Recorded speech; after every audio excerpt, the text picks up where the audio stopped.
Is Epilepsy Awareness Month. It is estimated that 3 million Americans have some form of the disease that can cause seizures. It is, and tonight KLTV7's JD Conti is introducing us to one woman who's embracing hope after a seizure nearly took the life of her daughter.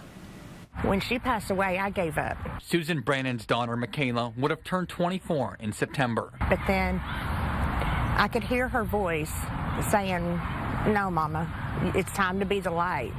You've got to be a light." She passed away from SUDEP, or sudden unexpected death in epilepsy.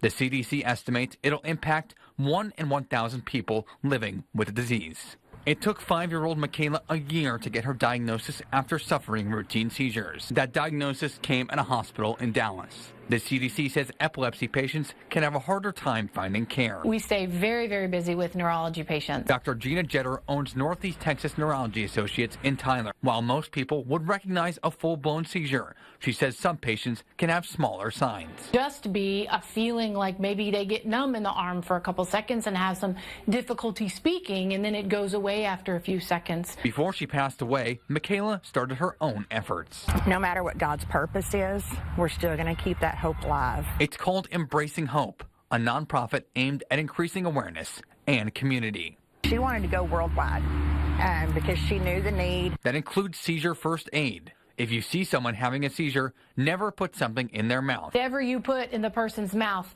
they can bite down on. It's a common misconception that people can swallow their tongue during a seizure. If you can, make sure they're safe on the ground so they don't hit their head. You know, if you stay calm and if you know what to do, it's going to be less frightening. JD Conti, KLTV7 News. You can scan the QR code on your screen to learn more about Embracing Hope. You can also go to KLTV.com and click on the big red box when you get there.